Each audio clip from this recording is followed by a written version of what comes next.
Sekarang Pak Jokowi mencapai keberhasilan yang luar biasa. Harga minyak satu harga seluruh Indonesia. Berani membubarkan Petral yang tidak bisa dilakukan oleh presiden sebelumnya.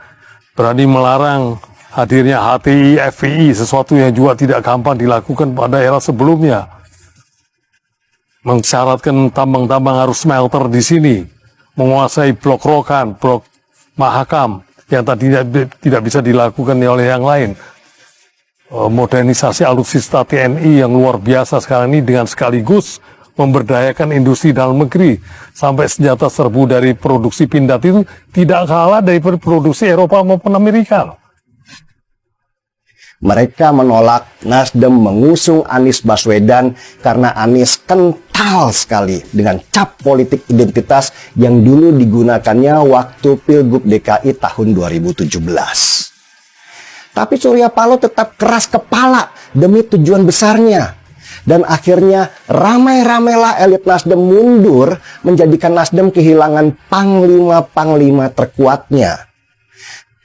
Ya, mau berapapun keuntungan Nasdem dengan membakal capreskan Anies ini, saya meyakini nggak sepadan dengan resiko saat ini yang dihadapi oleh Nasdem.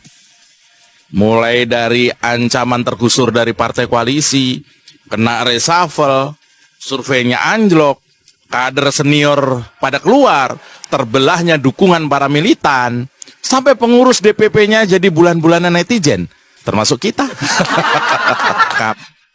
Cadas, mantan elit Nasdem puji kinerja pemerintahan Jokowi, hengkang dari partai ke garap Paloh salah pilih capres. Ditulis oleh tim redaksi jurnal, dikutip dari berbagai sumber. Keputusan Nasdem yang secara terbuka mengusung Anies menjadi capres 2024 memang sedikit mengejutkan.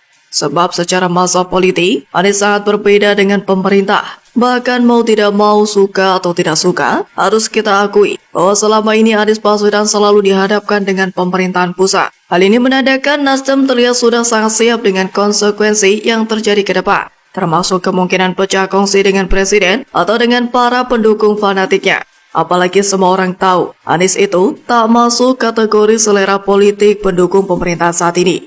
Fatalnya, keputusan Nasdem yang ngotot mengusung Anies ini pun berbuntut panjang dengan hengkangnya tokoh-tokoh partai satu persatu.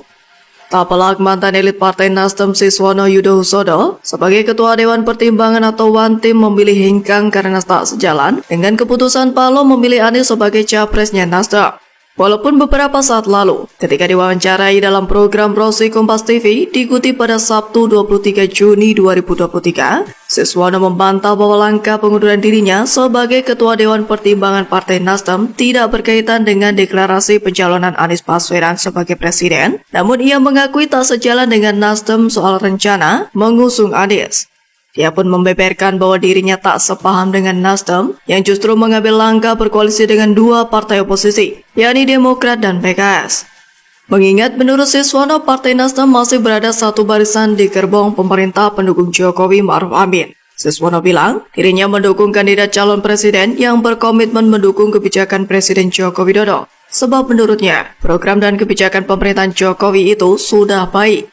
Terlebih mantan elit Partai Nasdem itu mengakui kehebatan Presiden Jokowi dalam memerintah selama 2 periode kepemimpinannya. Lantas ia pun mengatakan bahwa Jokowi telah mencapai keberhasilan yang luar biasa. Misalnya dalam menyetarakan harga minyak satu harga seluruh Indonesia. Kemudian Presiden Jokowi berani membubarkan Petral yang tidak bisa dilakukan oleh Presiden sebelumnya. Jokowi juga berani melarang hadirnya HTI dan FPI, sesuatu yang diketahui juga tidak gampang dilakukan pada era sebelumnya.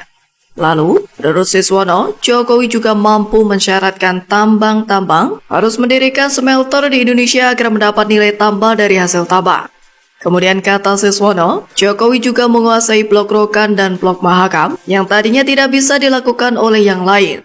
Ada lagi modernisasi alutsista TNI yang luar biasa sekarang ini, dengan sekaligus memberdayakan industri dalam negeri. Sampai senjata serbu dari produksi PT Pindad Persero yang juga tidak kalah dari produksi Eropa maupun Amerika. Maka kemudian wajar jika mantan elit Partai Nasdem tersebut memilih mendukung kandidat calon presiden yang berkomitmen untuk mendukung kebijakan Presiden Joko Widodo. Sebab faktanya kebijakan pemerintahan Jokowi itu memang berdampak baik bagi bangsa ini. Lalu bagaimana dengan baca pres usungan Partai Nasdem? Ya, jelas publik sudah bisa menilai dengan jeli bagaimana rekam jejaknya memimpin DKI Jakarta.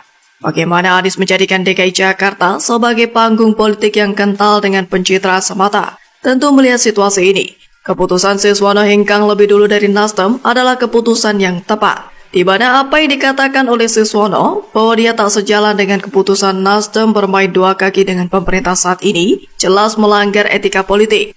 Selain itu hal lain yang menjadi alasan mengapa langkah Siswono dan elit-elit partai Nasdem dianggap tepat adalah banyaknya kasus yang melilit Nasdem saat ini. Entah dari kasus korupsi kader Nasdem hingga huru-hara elektabilitas partainya yang kian anjlok setelah mengusung Anies. Jadi, bagaimana menurut Anda? Perkiraan saya, Pilpres 2024 nanti hanya akan ada 2 pasangan calon saja, yaitu Ganjar Pranowo dan Prabowo Subianto. Nasdem malah sangat mungkin ke Ganjar, sedangkan PKS sulit ada di perahu yang sama dengan PDI Perjuangan. Potret kemesraan 2 capres beda kubu di Tanah Suci. Denny Siregar prediksi Anies akan jadi cawapres Ganjar. Bagian media sosial, Denny Siregar mengomentari potret kebersamaan 2 bakal calon presiden yang tengah melaksanakan ibadah haji di Tanah Suci, yaitu Anies dan Ganjar Pranowo. 2 sosok capres dari kubu yang dikenal berseberangan tersebut nampak akrab berdekatan setibanya di Arab Saudi. Momen itu terekam dalam foto yang kemudian viral di media sosial Twitter. Menyikapi kebersamaan itu, Denny Siregar mempertanyakan sinyal-sinyal jika Anies akan menjadi calon wakil presiden dari Ganjar. Seperti diketahui, Anies telah dideklarasikan sebagai capres dari Koalisi Perubahan yang diisi Nasdem, Demokrat, dan PKS. Sementara Ganjar Pranowo diusung oleh PDIP yang telah mendapatkan dukungan dari P3 dan Partai Hanura. Kedua capres beda kubu itu diketahui sama-sama tengah menjalankan ibadah haji 1444 Hijriah atau 2023 dan menyempatkan untuk bertemu. Beredar foto di media sosial ketika Ganjar dan Anies dalam satu kegiatan yang sama. Kedua tokoh baca pres itu terlihat menggunakan pakaian khas ibadah haji. Ganjar dan Anies bahkan terlihat tersenyum menghadap juru foto yang memotretnya. Tampak pula dalam foto Menteri PPN Suharso Monoarfa dan istri-istri dari Ganjar dan Anies. Mereka juga terlihat membawa serta tanda pengenal ibadah haji yang mereka kalungi. Tapi melihat prediksi Anies menjadi cawapres Ganjar Pranowo, rasanya itu tidak mungkin terjadi. Karena posisi cawapres akan tergantung pada kebutuhan politik masing-masing capres. Misalnya cawapres mewakili segmen pemilih Islam, cawapres mewakili representasi luar Jawa, atau cawapres adalah elit partai atau ketua umum. Pencapresan Ganjar oleh PDIP akan berdampak pada kontestasi politik nasional. Dan juga diprediksi mampu mempengaruhi keputusan parpol lainnya.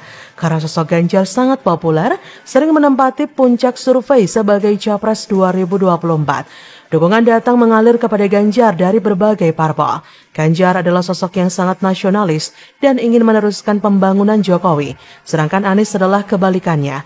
Ia ingin mengubah apa yang dibangun Jokowi. Selain itu, Anies juga dekat dengan kelompok-kelompok ekstremis dan juga politik identitas, yang mana sangat bertentangan dengan Ganjar yang dekat dengan ulama dan kiai-kiai NU. Selain itu, dari hasil banyak simulasi capres-cawapres, mendapati fakta bahwa anggapan elektabilitas Anies mulai mentok ada benarnya. Terbukti ketika Anies coba dipasangkan dengan siapapun sebagai cawapres, hasilnya tetap mentok dan gagal melewati Ganjar. Sementara bagi Ganjar, faktor siapa cawapres yang dipasangkan dengannya cukup menentukan siapa yang unggul, meskipun selisihnya tidak terlalu jauh. Bahkan bisa dibilang cukup ketat dengan Prabowo. Jadi kemungkinan Anies menjadi cawapres Ganjar itu sangat tidak mungkin.